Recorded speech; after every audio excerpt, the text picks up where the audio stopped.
दर्शकहरू नमस्कार। एबिसी वाचमा यहाँहरूलाई हार्दिक स्वागत छ। म अनन्त अनुराग। प्रधानमन्त्री केपी शर्मा ओलीज्यूले तेस्रो पटक प्रधानमन्त्री पदमा पद तथा गोपनीयताको शपथ ग्रहण गर्नुभएको छ। आज राष्ट्रपति निवासमा एक कार्यक्रमको बीच उहाँले तेस्रो पटक प्रधानमन्त्री पदमा पद तथा गोपनीयताको शपथ ग्रहण गर्नुभएको हो। उहाँको पुरानै मन्त्रीमण्डल टिम पनि आजै शपथ ग्रहण गरेका छन्। संसदमा उत्पन्न भएको 27 गते पछिको राजनैतिक घटनाक्रममा प्रतिपक्षी दलले संसदबाट वैकल्पिक सरकार बनाउने हरसम्भव प्रयास गर्दा पनि वैकल्पिक सरकार बन्न सकेनन्। माओवादी केन्द्र, नेपाली कांग्रेस, जसपा नेपाल लगायतका दलहरूले वैकल्पिक सरकार बनाउने प्रयास गर्दा पनि सम्भव भएन। प्रतिपक्षी दलहरू नेकपा एमाले भित्रको माधव नेपाल समूहलाई विश्वास गरेका थिए। उहाँहरूको राजीनामा, सामूहिक राजीनामा आएको भए सम्भवतः संसदबाट वैकल्पिक सरकार बन्ने एउटा चित्र देखा परेको थियो। तर अन्तिम समयमा गएर माधव नेपाल समूह नेकपा एमाले भित्रको विवादलाई सल्टाउँदै पार्टी एकतामा जोड दिएपछि झिनो आशा जुन रहेको थियो संसदबाट वैकल्पिक सरकार बन्ने, त्यो टरेर गएको थियो। 27 गतेपछि उत्पन्न राजनैतिक घटनाक्रम हिजो 9 बजे रातिसम्म टुङ्गिएको एउटा राजनीतिक अध्यायपछि के भयो, हामी यिनै विषयमा केन्द्रित हुनेछौँ। हामीसँग आजको लागि संवादमा सहभागी हुनुहुँदैछ माओवादी केन्द्रका वैचारिक बौद्धिक नेता लीलामणि पोखरेल। कार्यक्रममा उहाँलाई स्वागत गरौँ। नमस्कार लीलामणिजी, कार्यक्रममा स्वागत गर्न चाहन्छु। नमस्कार, धन्यवाद। मेरो पहिलो प्रश्न, तपाईहरूले गर्नुभएको प्रयास चाहिँ किन असफल भयो? माओवादी कति दोषी छन्, नेपाली कांग्रेस कति दोषी छन्, जसपा नेपाल कति दोषी छन् र माधव कुमार नेपाल समूह कति दोषी छन् वैकल्पिक सरकार दिन नसक्नुमा? अब विश्वासको मत माग्ने प्रक्रियामा केपी ओलीजीले चाहिँ संसदमा त्यो प्रस्ताव प्रस्तुत गर्नुभयो। योभन्दा अगाडि मैले के भन्दछु भने संसद पुनर्स्थापनाको लगत्तै पछाडि उहाँले विश्वासको मत माग्नु पर्थ्यो पहिलो कुरो। किनभने उहाँका विरुद्धमा, उहाँले संसद विघटन गरेको विरुद्धमा नेपाली कांग्रेस लगायतका सबै राजनीतिक दलहरू र नेकपा, तत्कालीन नेकपा एमाले भित्रको माधव नेपालजी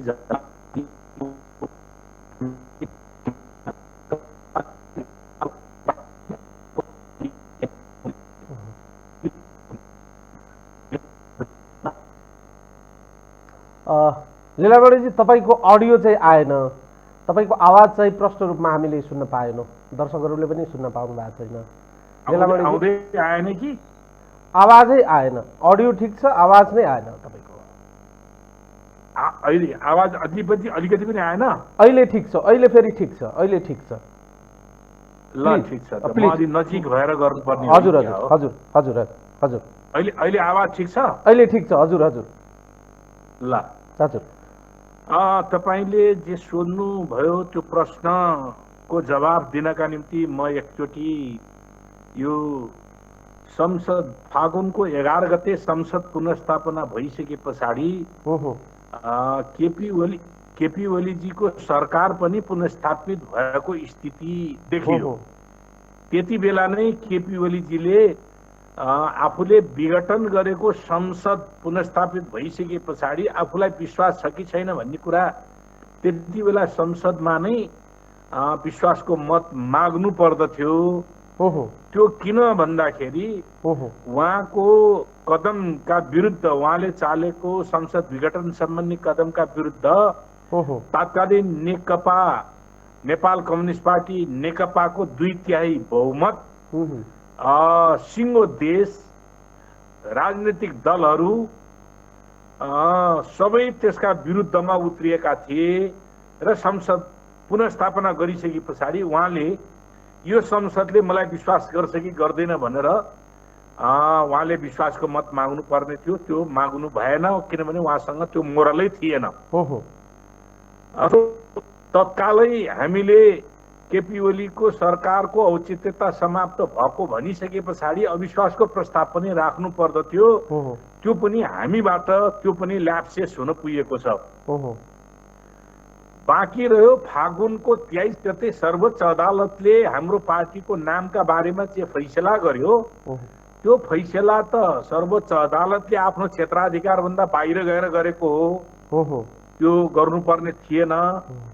र तत्पश्चात दुईटा पार्टी अलग अलग एकीकरणलाई अस्वीकार गरिसके पछाडि पनि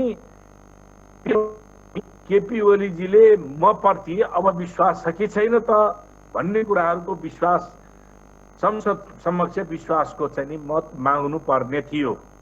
त्यो पनि उहाँले गर्नु भएन। त्यो पनि त्यो चाहिँ नि त्यहाँनिर हाम्रो पनि एउटा अर्को ल्याप्सेस के भयो त भन्दाखेरि सर्वोच्च अदालतले गरेको फैसला हामी आफै तत्कालै निर्वाचन आयोगमा हामी नै 2/3 बहुमत होस् भनेर निर्वाचन आयोगमा 2/3 बहुमतको हस्ताक्षर सहित हामीले फेरि एकता गरेर आयौँ भनेर गएको भए त्यो एउटा पोलिटिकल चाहिँ नि एउटा उचाइ हुन्थ्यो।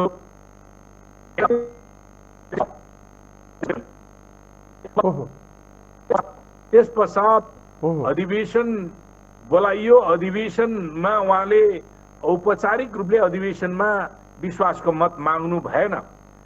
हाम्रो संविधानले अधिवेशन बोलाउनका निम्ति सरकारलाई एउटा अधिवेशन बोलाउने अनुमति दिएको छ, त्यो भनेको बजेट अधिवेशन हो। त्यस पछाडि विधेयक अधिवेशनको रूपमा 6 महिना ग्याप नगरिकन हिउँदमा पनि विधेयक अधिवेशन बोलाउने भन्ने व्यवस्था छ।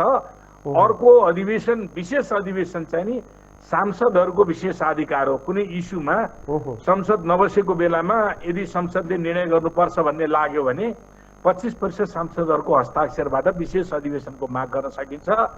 प्रधानमन्त्रीले रेगुलर अधिवेशन बोलाएर अहिले बर्खे अधिवेशन बजेट अधिवेशनको पनि समय भइसकेको बेलामा त्यति बेला विश्वासको मत मागेको भए पनि हुन्थ्यो। तर यो सबै उहाँका यो कन्स्पिरेसी थ्योरी अन्तर्गत सबै कुराहरू भइरहेका कारणले गर्दाखेरि पार्लियामेन्टलाई बाइपास गर्ने, अध्यादेशबाट कानुनहरू लिएर आउने, यी कुराहरू गर्नका निम्ति उहाँले विभिन्न कालका विभिन्न समयका गतिविधिहरू गर्दै आउनु भएको छ। अब अहिले तर तर तर तर राष्ट्रिय राजनीतिमा प्रधानमन्त्री केपी शर्मा ओली चाहिँ सफल खेलाडीको रूपमा देखिनुभयो। कांग्रेस, माओवादी केन्द्र, जसपा चाहिँ असफल भएको देखियो नि।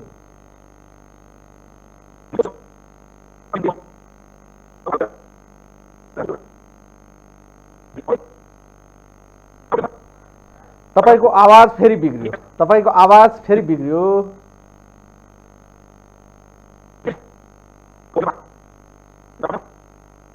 तपाईको आवाज क्लियर आएन एकदमै। हेलो हजुर हजुर अहिले ठिक छ। फेरि आयो आवाज? अहिले ठिक छ। अहिले ठिक छ।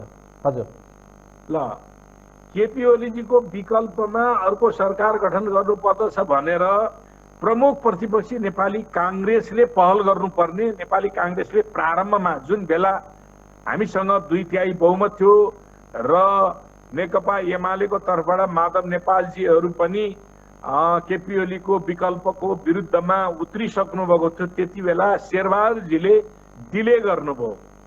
शेरबहादुरजी प्रमुख प्रतिपक्षीको हैसियतले उहाँले निर्वाह गर्नुपर्ने भूमिकामा उहाँ ढिलो ढालो गर्नुभयो। मेजोरिटी पुग्दैन होला, मलाई ग्यारेन्टी छैन आदि इत्यादि गर्नुभयो। उहाँका केही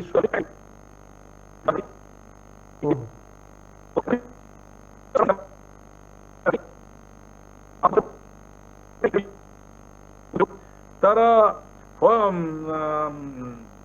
के अरे मधेस केन्द्रित दल जसपाको महन्त ठाकुर लबीले आफ्नो निहित स्वार्थका निम्ति केपी ओलीजीलाई अथवा त्योभन्दा पनि अझ पर गएर कुनै राजनैतिक उद्देश्यका निम्ति बाह्य शक्तिहरूसँगको परामर्श बारम्बार रेगुलर उहाँहरू चाहिँ नि विश्वासको मत दिनका निम्ति इन्डिफरेन्स बस्ने, तटस्थ बस्ने जुन भूमिका निर्वाह गर्नु हो, उहाँहरूले प्रतिपक्षको भूमिका निर्वाह गर्नु भएन, अपितु केपी ओलीको निरङ्कुश राष्ट्रघाती जनघाती संविधान विरोधी कदमलाई मद्दत पुग्ने गरिकन उहाँहरूले त्यो कुराहरू गर्नु। त्यस कारणले यहाँ स्टेपमा केही ल्याप्सेसहरू भएका छन्, जसका कारणले वैकल्पिक सरकार अनि अर्को राष्ट्रपति स्वयंले 3 दिनको म्याद दिएर है 3 दिनको म्याद दिएर विपक्षी दलहरूलाई 76(2) अन्तर्गतको सरकारको निम्ति दाबी गर्न आउनु भनेर भन्नुभयो, जबकि विगतमा 7 दिनको म्याद दिने गरिएको थियो र हिजो 3 दिनको म्याद पुग्यो र फेरि अर्को 3 दिनमा कसैको दाबी नआइसके पछाडि राष्ट्रपतिले दाबी नआएको हुनाले 76(3) अन्तर्गतको सरकारको निम्ति भनेर 3 अन्तर्गतको सरकारको नेतृत्व गर्नका निम्ति भनेर चाहिँ नि अब आह्वान गर्नु पर्दथ्यो। आह्वान नगरिकन उहाँले चाहिँ नि प्रधानमन्त्री नियुक्ति गरिराख्नु भएको छ। त्यसकारणले यो सिनारियो कस्तो देखिएको छ भने नेपालको राजनीतिमा विदेशी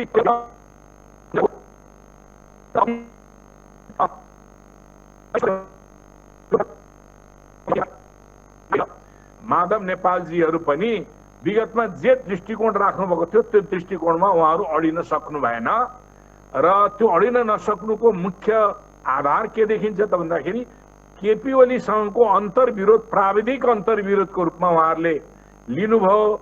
यसको वैचारिक, राजनीतिक, सांगठनिक, नीतिगत, नैतिक, संवैधानिक अन्तर्विरोधहरू भन्दा पनि प्राविधिक रूपले जेठ 2 गते फर्कौं अथवा फागुन। दर्शकहरू, हामी कुराकानी गरिरहेका छौँ नेकपा माओवादी केन्द्रका नेता लीलामणि पोखरेलजीसँग। उहाँसँग हामी प्राविधिक रूपमा हजुर, तपाईँ मेरो आवाज सुन्दै हुनुहुन्छ? हेलो हजुर, मेरो आवाज सुन्दै हुनुहुन्छ अहिले? सुन्याछु। हो, तपाईँले अघि जुन प्रश्नको उत्तर दिनुभयो र एउटा चाहिँ सङ्केत गर्नुभयो, प्रधानमन्त्री केपी शर्मा ओलीजीको सरकारलाई अहिले जुन सरकार बनेको छ, अहिलेको यो सरकार बनाउनमा बाह्य शक्तिको हात छ भन्ने आरोप तपाईँले लगाउनु भयो, त्यस्तो देखिन्छ? होइन, प्रधानमन्त्रीजीको ओलीजीको भन्ने भन्दा पनि महन्त ठाकुरजीहरूले जुन प्रकारको स्वतन्त्र राष्ट्रिय भूमिका निर्वाह गर्नुपर्ने थियो त्यो कुरा नगरेको कुरा जगजाहेर भएको छ के, जसका कारण उहाँहरू प्रतिपक्षमा उभिनु पर्ने बेलामा उहाँहरू आफ्नो मत जाहेरै नगरिकन एब्सटेन तटस्थ बस्नुभयो, जसले गर्दाखेरि उहाँहरूको विपक्षी भूमिका हुन सकेन। विपक्षीको भूमिका नभएको कारणले गर्दाखेरि जसले संविधानमाथि घात गरेको थियो उसैलाई मद्दत पुग्ने काम भयो। त्यस कारणले र अर्को सँगसँगै केही सञ्चार माध्यमहरूमा पनि अन्तर्राष्ट्रिय जगतबाट पनि वर्तमान सरकारका सम्बन्धमा आएको प्रतिक्रिया हामीले देखिरहेका छौँ। यदि त्यसै हो भने नेपालको आन्तरिक मामलामा नेपालको सरकार निर्माण गर्ने, नेपालको शासन व्यवस्था सञ्चालन गर्ने सन्दर्भमा अझै हामी स्याटेलाइट अथवा हामी चाहिँ नि अरूको भर पर्ने जुन स्थिति देखा परेको छ त्यो असाध्यै राष्ट्रको हितको विपरीत छ। तपाईँले अघि भन्नुभयो 3 दिनको समय मात्रै राष्ट्रपतिज्यूले दिनुभयो, तर सरकार बनाउनको लागि त तपाईँहरूले पुस 5 गतेको निर्णयपछि 24 घण्टाभित्र हामी वैकल्पिक सरकार संसदबाट दिन्छौँ भनेर दाबी गर्नुभएको थियो। आज 3 दिन दिँदासम्म पनि तपाईँहरू बनाउन सक्नु भएन, 7 दिनसम्म चाहिन्छ भन्नुभयो। र अर्को कुरा के देखिन्छ भने नेपाली कांग्रेसले जुन शक्ति र सामर्थ्यका साथ वैकल्पिक सरकार बनाउनका लागि प्रयास गर्नु पर्दथ्यो त्यो नगरेको देखिन्छ। किनभने नेपाली कांग्रेसलाई आफ्नो पार्टीको महाधिवेशनतिर बढी ध्यान केन्द्रित भएको देखियो। वैकल्पिक सरकार केवल चाहिँ राजनीतिक एउटा धर्म निर्वाह गर्नको लागि, प्रतिपक्षीको धर्म निर्वाह गर्नको लागि, अथवा सामान्य भाषामा प्रयोग गर्दा चाहिँ भन्न सकिन्छ झारो टार्नको लागि, देखावटीका लागि आफ्ना मतदातालाई हामी प्रयास गर्यौं तर असफल भयौं भन्ने कुराको चाहिँ सन्देश दिनको लागि मात्रै गरेको देखियो। तपाईहरू पुष्पकमल दाहाल प्रचण्ड लगायतका नेताहरू कांग्रेसमाथि चाहिँ तपाईहरू भर पर्नुभयो, कांग्रेसले त्यसको चाहिँ सार्थकता दिने गरी चाहिँ प्रयास गरेनन्। अनन्तजी व्याख्या तपाईँ आफैले गर्नुभयो हैन। यो परिस्थितिको व्याख्या तपाईँ आफैले गर्नुभयो। हामीले भनेका हौँ हामी 24 घण्टाभित्र सरकार दिन सक्छौँ। हामीले त्यो समयलाई गुमायौँ भन्ने छ मेरो। जुन बेला हामीले पहल कदमी लिनुपर्ने थियो त्यो पहल कदमी लिएनौँ। त्यो पहल कदमी केका निम्ति अविश्वासको प्रस्ताव प्रस्तुत गरेर संसदबाट पारित गर्न सक्ने स्थिति थियो त्यो। र पछि जब समय घर्किँदै जाँदाखेरि विभिन्न चलखेलहरूका कारणले त्यो स्थिति कमजोर बन्न पुग्यो। त्यो के हो त भने प्रमुख प्रतिपक्षी दल नै जसले प्रमुख प्रतिपक्षीको भूमिका निर्वाह गर्नका निम्ति तदारुकता अपनाउनु पर्ने थियो त्यसले भूमिका चाहिँ नि सक्रियतापूर्वक भूमिका निर्वाह गरेन, जसका कारणले प्रमुख प्रतिपक्षी पनि सत्ता पक्षले अगाडि सारेको चुनावको नारा, सत्ता पक्षले अगाडि सारेको अर्ली इलेक्सनका कुराहरू जस्ता कुराहरूमा अलमलिँदै गयो।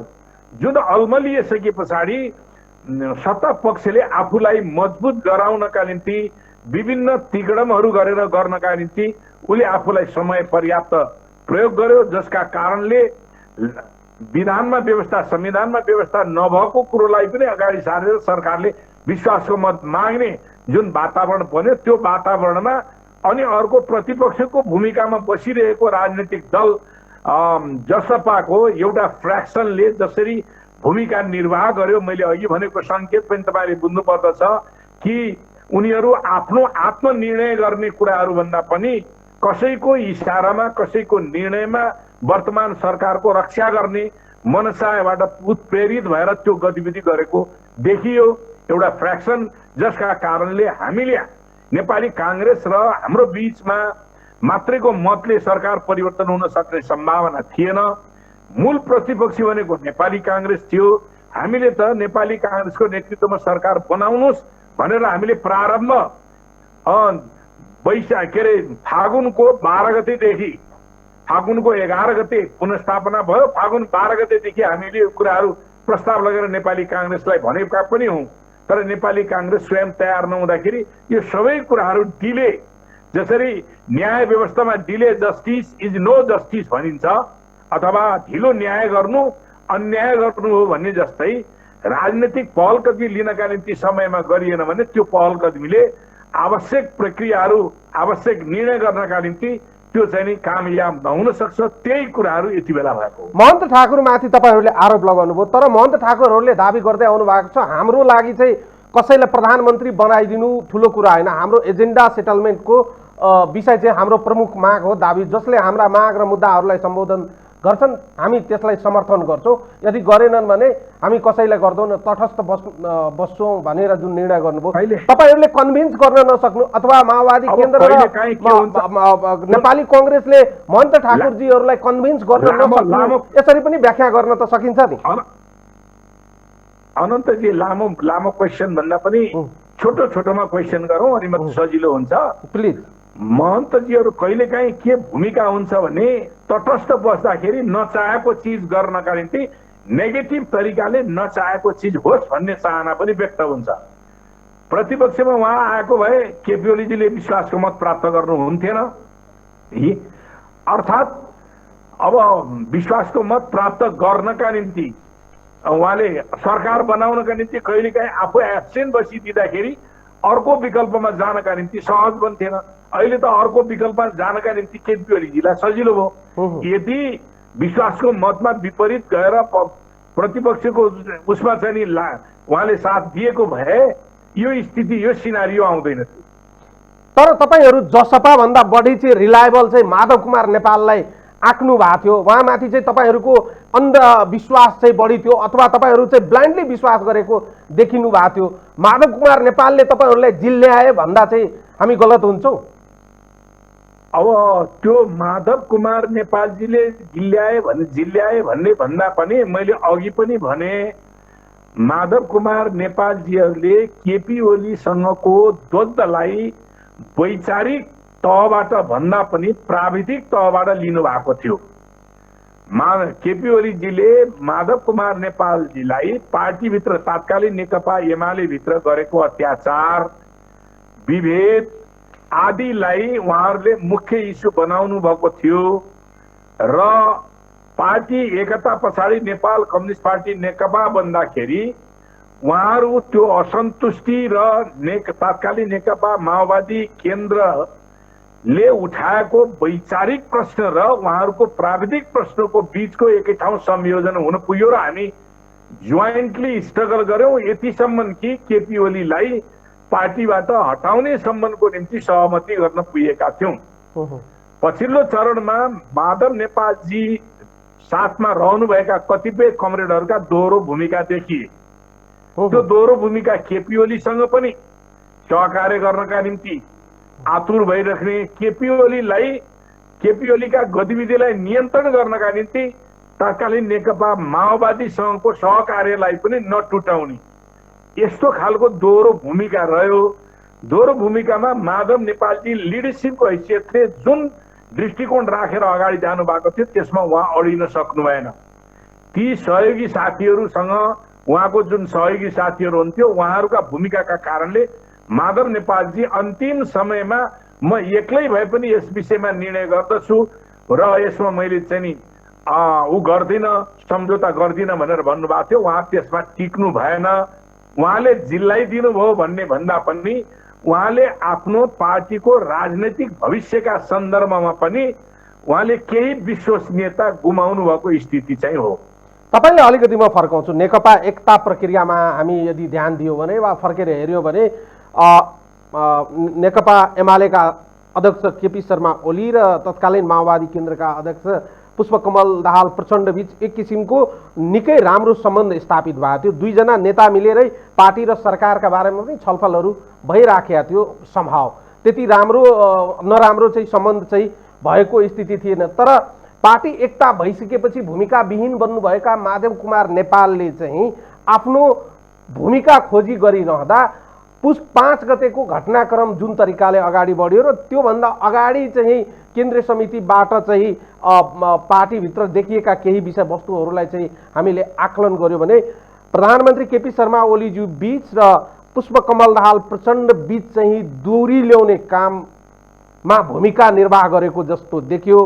प्रचण्डलाई उचालेर चाहिँ ओलीको विरुद्धमा चाहिँ निर्णयहरू गराउन बाध्य तुल्याउने र आफ्नो राजनीतिक दुनो सोझो गरेको हिजोको स्टेपले चाहिँ पुष्टि भएन र भने तपाईँले धेरै लामो व्याख्या गर्न थाल्नुभयो अनन्तजी। एकदम छोटो छोटोमा गर्नुपर्ने हुने छ। अब कुनै पनि नेता कसैले उक्साएर उक्सिन्छ भने त्यो नेता पार्टीको निम्ति नेतृत्व गर्न योग्य हुँदैन। मैले पहिलो कुरा त्यहाँ टिप्पणी गर्छु। त्यसकारणले प्रचण्डजी माधव नेपालजीले उक्साएर उक्सिनु भएको भन्ने कुरालाई बुझ्नु त्यसरी हुँदैन, एउटा कुरा। दोस्रो कुरा, केपी ओलीजीको नियत चाहिँ नि के बुझ्नु पर्यो त भन्दाखेरि उहाँ पार्टी एकतामा किन आउनुभयो भन्दाखेरि उहाँलाई मेजोरिटी कमान्ड गरेर सरकारको नेतृत्व गर्नुपर्ने, सरकारमा गइसकेपछि उहाँसँग भएका आफ्ना दृष्टिकोणहरू लागू गर्नुपर्ने। जस्तो उहाँ संघीयताको पक्षधर हुनुहुन्न थियो, जस्तो उहाँ गणतन्त्रको पक्षधर हुनुहुन्न थियो, जस्तो उहाँ समावेशी समानुपातिक प्रतिनिधित्वको प्रश्नमा हुनुहुन्न थियो। सँगसँगै अर्को प्रश्न धर्मनिरपेक्षताको प्रश्नमा पनि हुनुहुन्न थियो र त्यसका अतिरिक्त मार्क्सवादलाई प्रयोग गर्ने सन्दर्भमा समाज विज्ञानको मूल तत्त्व वर्ग सङ्घर्षलाई उहाँले इन्कार गरिसक्नु भएको थियो। राष्ट्रियताका मुद्दामा विश्व साम्राज्यवादको उपस्थिति र त्यसले गर्ने थर्ड वर्ल्डका देशहरूमाथि गर्ने अत्याचार, शोषण, दमन र ती कुराहरूका बारेमा उहाँले त्यो कुरालाई व्यवस्था गर्नुभएको थियो र अन्तर्राष्ट्रिय क्षेत्रमा साम्राज्यवाद आदिको स्थिति, विस्तारवाद, प्रभुत्ववाद जस्ता जो हैकमवादी प्रवृत्ति हुन्छन् त्यो हैकमवादलाई उहाँले आफ्नो राजनीतिक आन्दोलनमा ती आफ्ना डिक्सनरीबाट हटाइसक्नु भएको थियो। त्यसकारणले त्यो लडाई र माधवजीले त्यो केपी ओलीजीको विचारको लडाई हामी प्रारम्भदेखि गर्यौं। माधवजी केपी ओलीको अत्याचारको सन्दर्भमा पार्टीमा गरेका गतिविधिको सन्दर्भमा त्यहाँ विचार भन्दा पनि व्यवहारका कुराहरूमा मात्रै उहाँ केन्द्रित हुनुभएको थियो। यसरी बुझ्नुपर्छ। मैले छोटै प्रश्न गरे तपाईलाई, त्यसो हो भने एकैछिन लडाईँलाई विचारले निर्देशित गर्छ।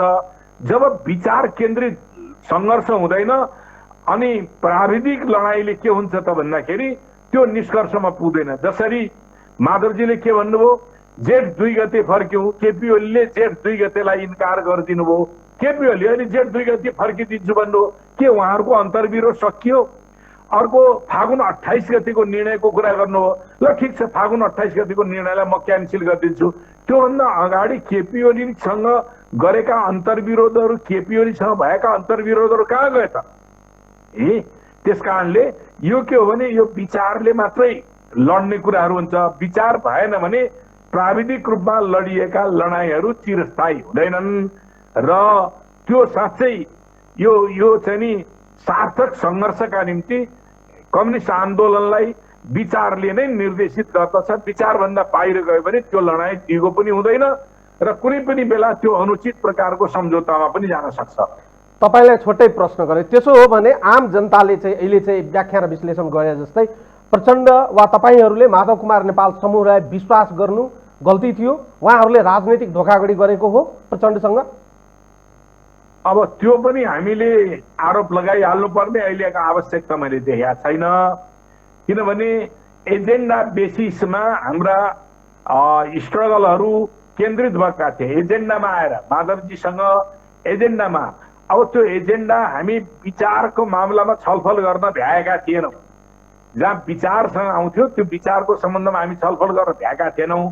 केपी ओलीजीले गरेका गतिविधिहरू, बैठक नबस्ने, के अरे सरकार सञ्चालनमा स्वेच्छाचारी ढङ्गले गतिविधि गरिरहेको, यी थुप्रै बैठकलाई इन्कार गर्ने, सामूहिकतालाई अस्वीकार गर्ने जस्ता कुराहरू, कमन कुराहरूमा हामीले सहमति कायम गरेर स्ट्रगल गरेका थियौँ र यतिसम्म कि हामीसँग 2/3 बहुमत छ, अब आधिकारिकता हामीसँग हो, केपी ओलीसँग होइन भन्ने सम्बन्धका हाम्रा मुद्दाहरू अगाडि बढेका थिए र निर्वाचन आयोगदेखि लिएर विभिन्न ठाउँहरूमा पनि यो कुराहरू उठेका थिए।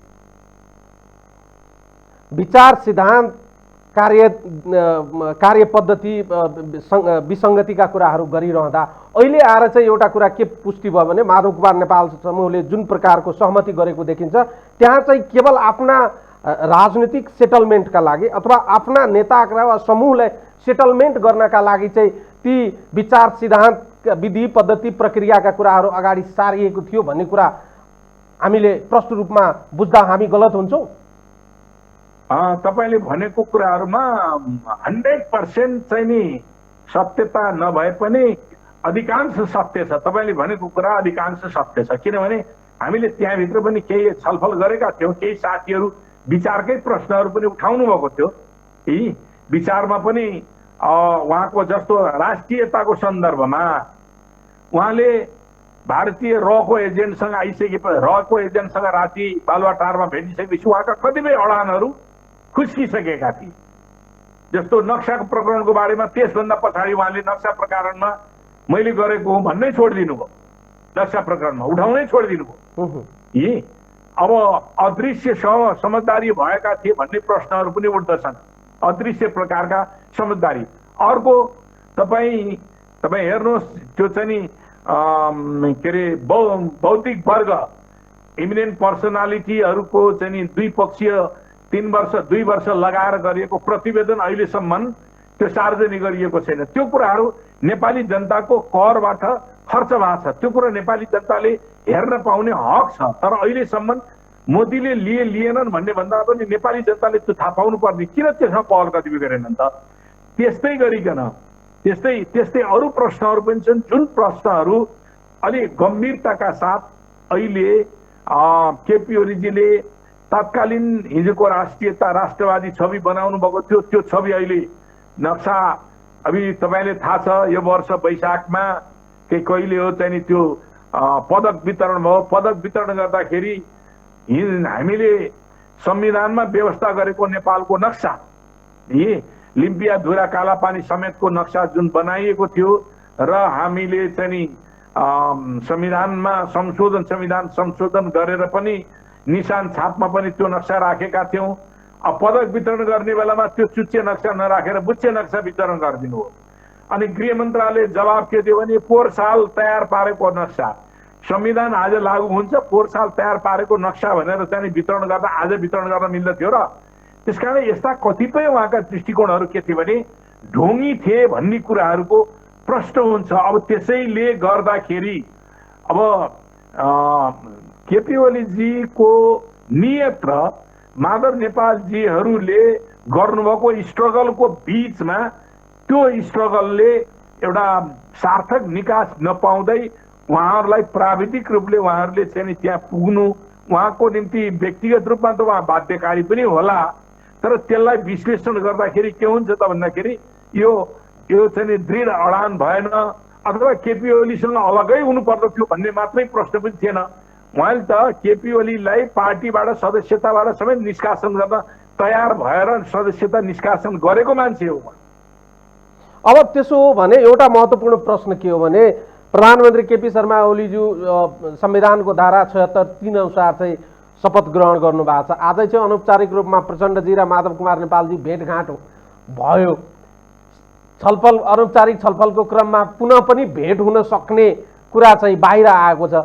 अझै पनि माधव कुमार नेपाल समूहमाथि माओवादी केन्द्रले विश्वास गर्ने आधारहरू छ र भने भेट हुने कुरा गरिरहँदा होइन, अहिले हामीले कुनै घटना विशेषमा त्यो हुने बित्तिकै सदाका निम्ति सम्बन्ध टुट्यो भन्ने निष्कर्ष निकाल्नु गलत हुन जान्छ।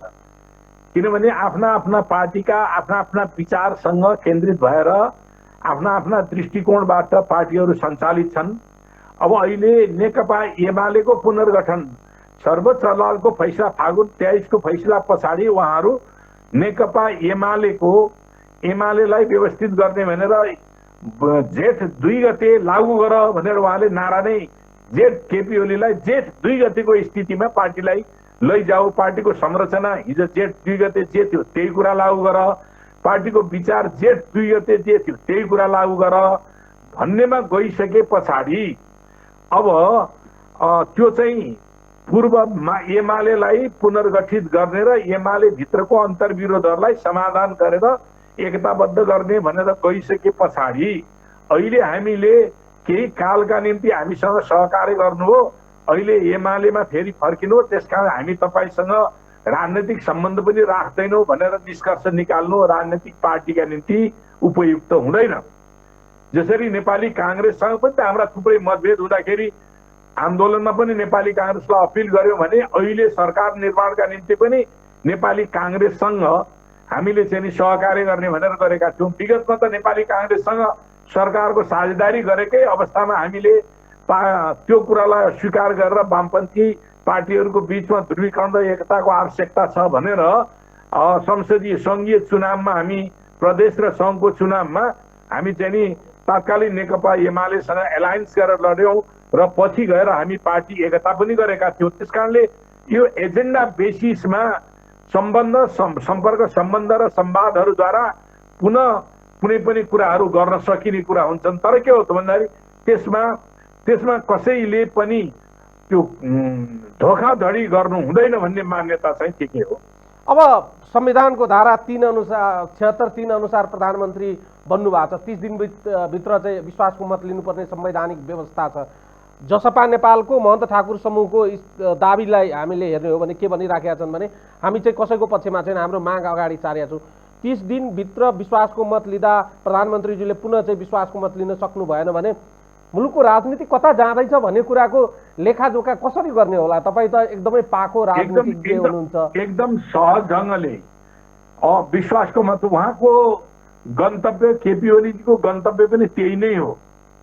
उहाँले विश्वासको मत प्राप्त गरे, उहाँले के भन्नुहुन्छ? विश्वासको मत प्राप्त गरे 2 वर्ष चलाउँछु, विश्वासको मत प्राप्त गरिन भने संसद विघटन गरेर चुनाव गर्छु, उहाँको त घोषित कुरा छ। त्यसकारणले उहाँले विश्वासको मत प्राप्त नगर्ने स्थिति पैदा भयो भने उहाँ 76(5) अन्तर्गतको सरकारमा जानुहुन्छ। 76(5) अन्तर्गतको सरकार निर्माण गर्न जानुहुन्छ। किनभने राष्ट्रपतिजीले उहाँका हरेक कुराहरूलाई सहज ढङ्गले विदिन 10 मिनट 10 मिनटभित्र स्वीकृति दिइराख्नु भएको छ। सधैँभरि संसदले पारित गरेको विधेयकमा लाल मोहर लगाउनको निम्ति 3 महिना अड्काइदिनुहुन्छ, 3 महिना। तर केपी ओलीजीले गरेका सिफारिसहरूलाई कार्यान्वयन गर्नका निम्ति 15 मिनटदेखि आधा घण्टाभित्रमा उहाँले स्वीकृति गरिसक्नु भएको छ। त्यस कारणले उहाँहरूको बीचको गठबन्धन राष्ट्रपतीय भूमिका नभएर केपी ओलीजीको पार्टीको एउटा कार्यकर्ताको भूमिकाका रूपमा उहाँले काम गरिराख्नु भएको देखिन्छ। त्यस कारणले उहाँ 76-5 अन्तर्गतको सरकार निर्माण गर्ने, त्यसले पनि विश्वासको मत प्राप्त गर्न सक्दैन। त्यस कारणले चुनावको घोषणा गर्ने, संविधानको प्रक्रिया अनुसार जान्छु भनेको त्यही हो। त्यसैले महन्तजीहरूलाई उहाँले विश्वासको मत नदिनुहोस् पनि भन्न सक्नुहुन्छ। हामीलाई विश्वासको मत नदिनुहोस्, नदिएपछि हामी 76-5 मा जान्छौँ र तपाईँ हामी मिलेर चुनावमा चाहिँ जान्छौँ भन्ने उहाँको मनसाय हुन सक्दछ। त्यस कारणले त्यो दिशामा जान खोजेको हुन सक्छ।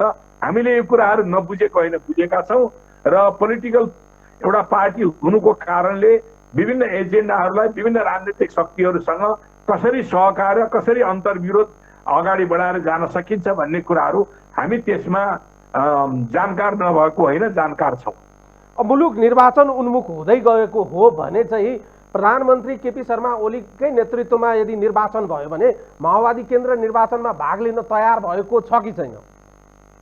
पहिलो कुरो त यो कोभिडको यस्तो चर्को महामारीको बेलामा आज भेन्टिलेटर नभएर, आज अक्सिजन नभएर छटपटाएर मरिरहेका नेपाली जनता कोभिड-19 को कारणले अक्सिजन 8 मिनट अक्सिजनको ग्यापमा, तपाईले सुन्नुभयो संचार, तपाईका संचार माध्यमले भन्यो एउटा अस्पतालमा 8 मिनटको चाहिँ नि अक्सिजनको ग्यापमा 4 जनाले जीवन गुमाउनु परेको छ। आज भेन्टिलेटर नभएर, आइसोलेसन वार्डहरू नभएर तबाह भएको छ। यो यस्तो स्थितिमा मुलुकको निर्वाचनका निम्ति 25-30 अरब रुपियाँ खर्च गर्नका निम्ति उद्धत हुने प्रवृत्ति के होला, कस्तो होला, कस्तो देशभक्तिपूर्ण, कस्तो जनताप्रतिको उत्तरदायित्व होला, त्यो एउटा बुझ्नु पर्यो। अर्को, निर्वाचन घोषणा गर्ने कुरामा उहाँ किन त्यसो गर्न उद्धत हुनुहुन्छ त भन्दाखेरि पार्लियामेन्ट उहाँको निम्ति घाँडो भएको छ। त्यसकारणले पार्लियामेन्टलाई विघटन गरिसके पछाडि शासन सत्ता अध्यादेशको आधारबाट सञ्चालन गर्ने उहाँको बानी परिसकेको छ।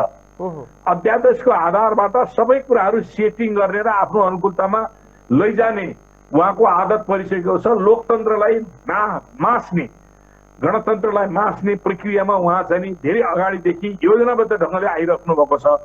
त्यसकारणले निर्वाचनको घोषणा गर्दैमा निर्वाचन हुन्छ भन्ने कुराहरूको ग्यारेन्टी छैन। मेरो प्रश्न के थियो भने उहाँकै नेतृत्वमा निर्वाचन हुने सम्भावना बढ्यो भने माओवादी केन्द्र सहभागी हुने कि नहुने सवाल चाहिँ सबैको ध्यान चाहिँ त्यतातिर केन्द्रित भएको छ। अब माओवादी केन्द्र सहभागी हुने नहुने, पहिलो कुरो त चुनाव हुने नहुने भन्ने कुराहरूको निश्चितता पछाडि मात्रै बल्ल माओवादी केन्द्रले निर्वाचनमा सहभागी हुने वा नहुने भन्ने कुराहरूको बारेमा टुङ्गो गर्छ। अहिले नै यस बारेमा त्यो टिप्पणी अलि छिटो हुन्छ जस्तो लाग्छ। पछिल्लो समय यदि राजनीतिक नाफा घाटाको कुरा गर्ने हो वा राजनीतिक हिसाब किताब गर्ने हो भने राजनीतिक रूपमा सबैभन्दा घाटा राष्ट्रिय राजनीतिमा प्रचण्डले बेहोर्नु भएको हो। मैले व्यक्तिगत रूपमा घाटा नाफाको कुराहरू गर्नु भन्दा पनि नेपालको राजनीतिलाई कुन दिशामा लैजाने, नेपालको राष्ट्रियता, नेपालको सार्वभौमिकता, नेपाली आधारभूत जनताको जीवनमा ल्याउनु पर्ने अनिवार्य परिवर्तन, विकास निर्माणदेखि लिएर शिक्षा, स्वास्थ्य, रोजगारी जस्ता महत्त्वपूर्ण कुराहरूलाई नेपाली जनताको पक्षमा प्रयोग गर्नका निम्ति वर्तमान सरकार विफल भइरहेको स्थितिमा त्यसका विरुद्धमा र संविधानलाई नै समाप्त पार्न खोजेको, गणतन्त्रलाई समाप्त पार्न खोजेको सन्दर्भमा आन्दोलनहरू गरिएको थियो। तर त्यो आन्दोलन हाम्रो आफ्नै चाहना, आफ्नै आवश्यकता र आफ्नै बाध्यताले गरिएको आन्दोलनमा नेपाली जनताले साथ नदिएको पनि होइन।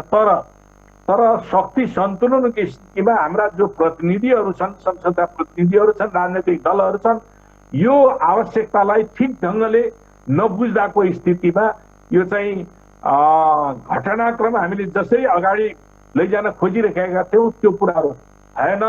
नहुँदाखेरिको पोलिटिकल्ली केही बेनिफिट हुनु अथवा पोलिटिकल्ली केही लस हुनु अस्वाभाविक होइन। त्यसकारणले व्यक्तिगत घाटा भन्दा पनि सिङ्गो मुलुकका निम्ति यो चाहिँ नि यसले दूरगामी प्रभाव पार्ने नकारात्मक चाहिँ नि परिणाम दिएको छ भन्ने मलाई लाग्यो। माओवादी केन्द्रका कतिपय प्रभावशाली नेताहरू अहिलेको नेकपा एमालेमा चाहिँ जानु भएको रहेछ।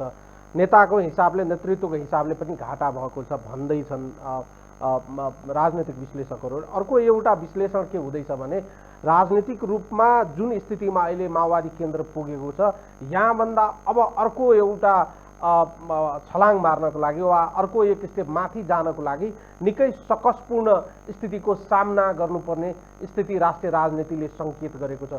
यस अर्थमा चाहिँ माओवादी केन्द्रका लागि आगामी दिनका रणनीतिक रूपमा चाहिँ योजनाहरू चाहिँ चुनौतीपूर्ण देख्नु भएको छ कि तपाईँले सहज नै देख्नु? एकदम ठिक भन्नुभयो तपाईँले। नेकपा माओवादी, नेपाल कम्युनिस्ट पार्टी माओवादी केन्द्रका लागि आगामी दिनमा आफ्नो विचार, आफ्नो राजनीति, आफ्नो संगठन, आफ्नो संस्कृति, आफ्नो आचरणमा हामीले परिवर्तन गरेनौँ, हामीले आफ्ना एजेन्डाहरूलाई पनि ठिक ढङ्गले प्रस्तुत गरेनौँ भने जनताले हामीलाई पनि अरू राजनीतिक पार्टी सरकै रूपमा व्याख्या गर्नु, बुझ्नु त्यो अत्युक्ति हुने छैन। त्यसकारणले हामीले हाम्रा कमजोरीहरूलाई पहिल्याउनका निम्ति, हाम्रो विचारलाई परिमार्जन गर्नका निम्ति, हाम्रो राजनीतिक एजेन्डालाई स्पष्ट गर्नका निम्ति, हाम्रा सांगठनिक व्यवस्थापनलाई व्यवस्थित गर्नका निम्ति, हाम्रो सांस्कृतिक स्थिति, हाम्रा आचरणहरूलाई सुधार्नका निम्ति यति बेला निश्चय पनि हामीलाई एउटा चाहिँ नयाँ पाठका रूपमा यति बेलाको स्थितिले, यति बेलाको परिणामले त्यो कुराहरू सिकाएको छ भन्नुपर्छ। त्यो सिक्न सकेनौँ भने, मैले अघि पनि भने, यदि हामीले सिक्न सकेनौँ, हामीले आफूलाई रूपान्तरित गर्न सकेनौँ, आफ्नो विचार दृष्टिकोण स्पष्ट दिन सकेनौँ, राजनीति बारेमा हाम्रा प्रष्ट धारणाहरू हुन सकेनन्, संगठन व्यवस्थापन बारेमा त्यो कुराहरू पनि हुन सकेनन् भने हामीलाई पतनबाट कसैले पनि रोक्न सक्दैन। तपाईँले जति पनि कुराहरू गर्नुभयो, रूपान्तरणको कुरा, वर्ग चरित्रको कुरा, कमी कमजोरीका कुरा, एजेन्डाका कुरा, यी सबै कुरा माओवादीको यो मूलधारको राजनीतिमा अवतरणपछि जुन प्रकारको एक किसिमको स्खलन भएको जुन व्याख्या र विश्लेषण भइराखेको छ, त्यति सहज छ यसलाई करेक्सन गर्न? होइन, करेक्सन नगर्ने भने हामीले, मैले भने करेक्सन नगरे हाम्रो करेक्सन गर्नै पर्छ, त्यो चुनौतीको सामना गर्नै पर्छ। त्यसो गरिएन भने हाम्रो अस्तित्व छैन भन्ने नै हो। अब संसदीय राजनीतिको गोलचक्करको कुरा गरौँ अनि त्यसपछि बिट मारौँला। अब संसदभित्र त अब राजनीतिक रूपमा चाहिँ गतिविधि बढ्ने नै भयो। अब संसदीय राजनीतिको अहिलेको पोजिसनमा चाहिँ माओवादीको राजनीतिक रणनीति चाहिँ के हो? अब यो हामीले संसदीय भन्नाले आम संसदीय व्यवस्था होइन भन्ने कुरा हामीले भनेकै हौँ। यो वेस्ट मिनिस्टर मोडेलको हिजोको चाहिँ नि संसदीय व्यवस्था होइन। हामीले त्यसलाई पृथक ढङ्गले यसलाई नेपालको राजनीतिक शक्ति सन्तुलनको स्थितिमा युद्ध र आन्दोलनका अपेक्षाहरूलाई सम्बोधन गर्ने सन्दर्भमा हामीले नयाँ ढङ्गको अभ्यास गर्न खोजेका हौँ र केही राजनीतिक शक्तिहरू यसलाई पुरानै संसदीय प्रणालीतिर घिसार्न खोजिरहेका छन्, त्यही दिशातिर लैजाने अभ्यास गरिरहेका छन् भने हामीले युद्ध र आन्दोलनमा व्यक्त भएका भावनाहरूलाई त्यसमा मुखरित गर्दै अहिलेको शक्ति सन्तुलनको स्थितिमा प्राप्त भएको दलीय अधिकार, मौलिक अधिकार, राजनीतिक अधिकार, नागरिक अधिकार र हाम्रा विकास निर्माणका आवश्यकता, जनताका आकांक्षालाई केही हदसम्म यसको माध्यमबाट पनि हामीले पुरा गर्न सक्छौँ र पुरा गर्नुपर्दछ भनेर केही हामीले नयाँ कुरा दिन खोजेका थियौँ र त्यसैले हामीले हाम्रो संविधानमा समाजवाद उन्मुख समाज निर्माण गर्ने भन्ने कुरा पनि संविधानमा नै समावेश गर्न सक्षम भएका थियौँ। त्यो संविधान अनुकूलको आचरणमा कम्तीमा पनि न्यूनतम पनि त्यो संविधान अनुकूलको आचरणमा राजनैतिक दलहरू, संसदवादी भनिने दलहरू पनि त्यो आचरणमा जानुपर्छ। होइन भने पुँजीवादी संसदीय व्यवस्था स्वयं बेलायतमा विफल भइरहेको छ। अब यी थर्ड वर्ल्डका कन्ट्रीहरूमा, तेस्रो विश्वका चाहिँ मुलुकहरूमा त्यही अब चाहिँ सर्वमान्य हुन्छ भन्ने कुरा चाहिँ होइन। त्यसैले अहिले हामीले आन्दोलनबाट प्राप्त उपलब्धिको रक्षाका निम्ति यसलाई ट्याक्टिकल्ली भनौँ अथवा अहिलेको आवश्यकताले भनौँ, यो राजनैतिक प्रणालीभित्र पनि हामी यसमा संलग्न भएर काम कारबाहीहरू अगाडि बढाउनुपर्छ भन्ने मान्यता अहिले हामी छोडेको पनि होइन, अहिले हामी तत्काल छोड्नुपर्छ भन्ने मान्यता पनि होइन। अब संसदीय राजनीतिमा सङ्ख्याको कुरा चाहिँ महत्त्वपूर्ण होला, तर सहकार्यको कुरा चाहिँ पनि अर्को महत्त्वपूर्ण पाटो हो। अहिलेको राष्ट्रिय मौजुदा राजनीतिक शक्तिहरूको बिचमा सहकार्यको कुरा गर्ने हो भने माओवादी केन्द्रको सबैभन्दा नजिक सहकार्य गर्ने शक्ति कसलाई तपाईँहरूले आँक्नु भएको छ? यो त घटनाक्रमले निर्धारण गर्ने हो, कुन राजनैतिक शक्तिहरू नजिक हुन्छ, कुन राजनैतिक शक्तिहरू टाढा हुन्छ भन्ने कुरा घटनाक्रममा हुन्छ। नजिकै भएको राजनैतिक शक्ति केपी ओलीसँग हामी पार्टी एकता गरे होइनौँ र? केपी ओलीजी नै पार्टीको जहाजको एउटा पाइलट, दुईटा पाइलट मध्येको एउटा पाइलट हो भनेर पनि हामी भन्दै हिँडेका हौँ। त्यस कारणले त्यति बेला केपी ओलीजी नजिक हुनुहुन्थ्यो। अहिले केपी ओली शेरबहादुर देउबा भन्दा केपी ओली टाढा हुनुभएको छ। केपी ओलीको पार्टीको नाम नेपाल कम्युनिस्ट पार्टी एमाले हो, शेरबहादुरको पार्टीको नाम नेपाली काङ्ग्रेस हो। नेपाली काङ्ग्रेस फिलोसफिकली मार्क्सवादलाई मान्दैन, मार्क्सवाद लेनिनवाद र सामाजिक अन्तर्विरोधमा वर्ग सङ्घर्षलाई मान्दैन। केपी ओलीले मार्क्सवाद लेनिनवादका कुराहरू गर्दछ, अझै पनि गर्दछ। आचरणमा देखा परेका कुराहरू धेरै फरक छन् कि शेरबहादुर देउबा भन्दा पनि अझ ब्याक छ, पछाडि छ, तर पार्टीको नाम त अझै पनि छ त कम्युनिस्ट पार्टीको नाम छ। त्यस कारणले गर्दाखेरि एजेन्डाले कुनै शक्तिसँग नजिक हुने वा टाढा हुने भन्ने कुरा एजेन्डाले तय गर्छ। त एजेन्डाले यति बेला तय गर्ने सन्दर्भमा केपी ओलीलाई सरकारबाट हटाउनुपर्छ भन्ने एजेन्डामा नेपाली काङ्ग्रेस, तपाईँको जसपाको उपेन्द्रजीको समूह भनौँ न, हिजोको सङ्घीय समाजवादी समूह यति बेला सहकार्यको निम्ति निकट देखिएको छ। त्यस कारणले गर्दाखेरि एजेन्डामा को निकट र को टाढा भन्ने कुरा एजेन्डाले तय गर्छ। ओके, तपाईँलाई म धन्यवाद दिन चाहन्छु। समय र संवादको लागि महत्त्वपूर्ण संवाद गऱ्यौँ हामीले। प्रविधिको प्रयोग गरेर बिचमा केही समस्या आए तापनि हामीले स्मुथली कुराकानी गर्न सक्यौँ। यसको लागि म धन्यवाद दिन चाहन्छु। घरमा सचेत र सुरक्षित रहौँ। अहिलेको स्थितिमा अब हामी सबैजना सुरक्षित रहनुको विकल्प छैन।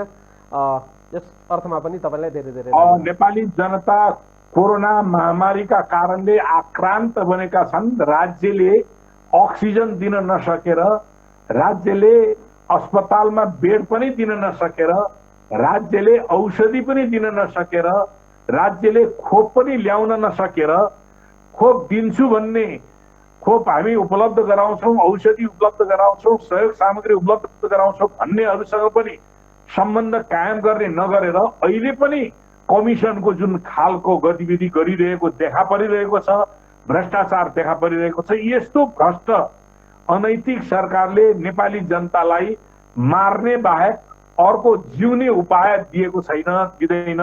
त्यस कारणले नेपाली जनताले यसका विरुद्ध नै अगाडि बढ्नुपर्ने हुन्छ र नयाँ चुनौतीको सामना गर्नुपर्छ एकातिर भने, अर्कोतिर कोरोना महामारीका विरुद्ध आफैले अपनाउनु पर्ने संयमितता, सजगता अपनाएर आफ्नो ज्यानको सुरक्षा आफैले लिनका निम्ति पहल गर्नुहोस्।